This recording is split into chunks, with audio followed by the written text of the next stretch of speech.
Paradigm comes from the Greek root paradigma. It basically means a pattern, a model, a representation, something that stands for something else. It comes from the mental image you have in your mind of the way things are out there.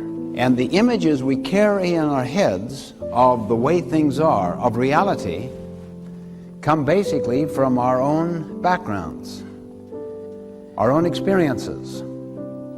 All of us think we see the world as it is. In fact, we see the world as we are. We project onto the outside world, our environment, the people we associate with, including how we see ourselves. We project out of our own conditioning experiences, our background, a certain representation, a certain model, a certain set of expectations, a certain assumption on that reality out there. And we think that's the way it is. I might describe myself or you or a situation as if I am describing it as it is. In fact, I am describing myself, that is, my perceptions, my frame of reference, my worldview, my value system, my autobiography, and I'm projecting it upon the outside. Now let me give a very simple layman's way of looking at a paradigm. It is a map, like a map of this hotel, or a map, let's say, of Portland. I'll ask this gentleman.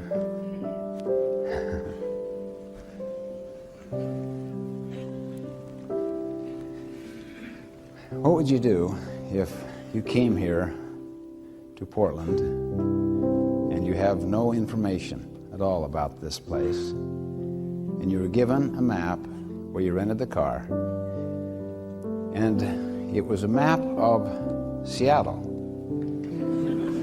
but on the top it said Portland?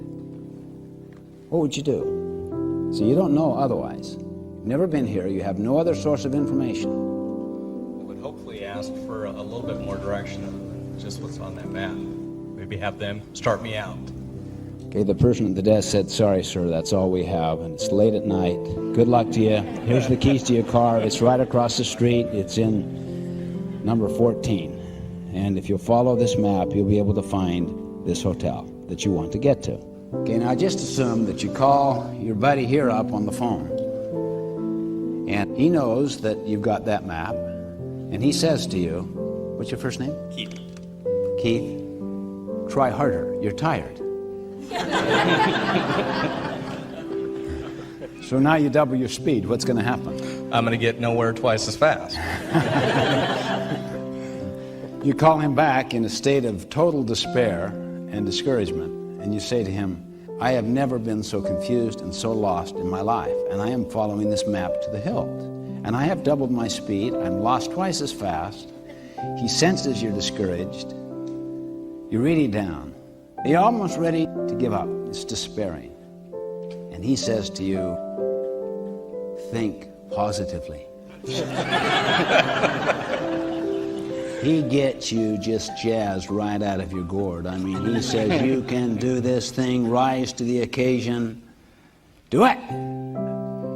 I do it. That'll do it.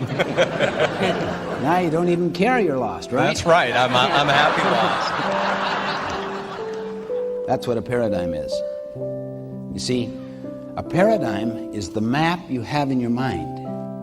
Once you have an accurate map, then your behavior and your attitude matter.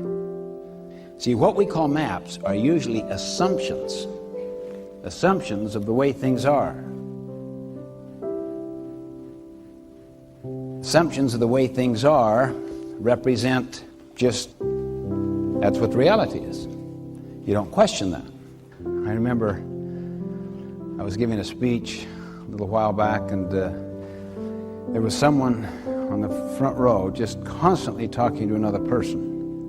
And my mother was 2 rows behind, and she was so upset that here her precious son was being so ignored, so blatantly, so openly, constantly, and would not end.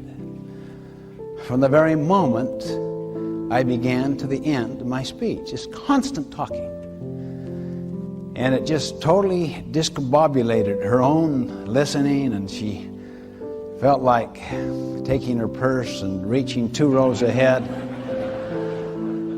Anyway, she went up afterwards to the person that was running the conference and, "Did you see that? Did you see what was happening? Can you believe that right there on the front row that..." "Yeah, I know. She's Korean. That's her translator."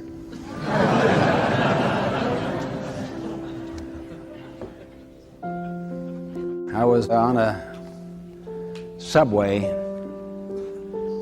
very, very large metropolitan city. Sunday morning, it was quiet, sedate. Bunch of young kids run into the subway.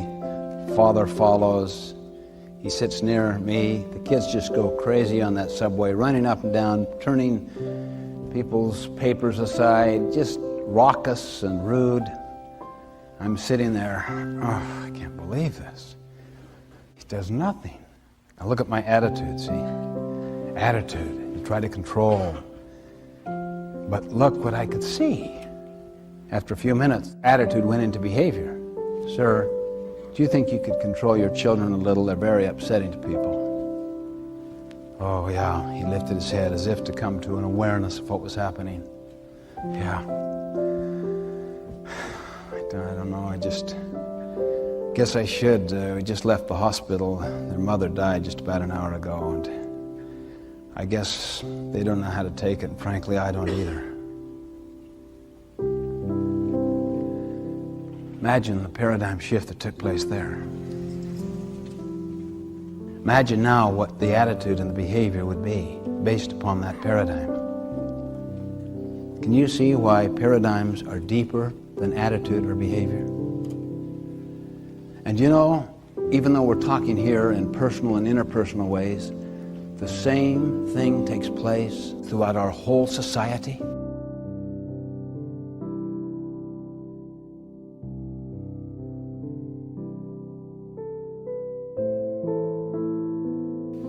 Thomas Kuhn, in his brilliant book, The Structure of Scientific Revolutions, points out so powerfully and consistently all of the significant breakthroughs were breakwiths, old ways of thinking. Einstein, who rewrote physics,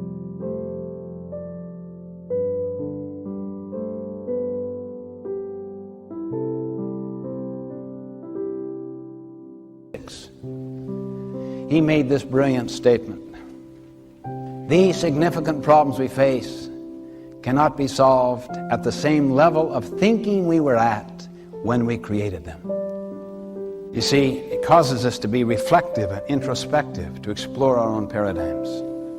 Most people focus upon behavior and upon attitude. And both of those are, of course, very important. But far more fundamental than either behavior or attitude is a paradigm.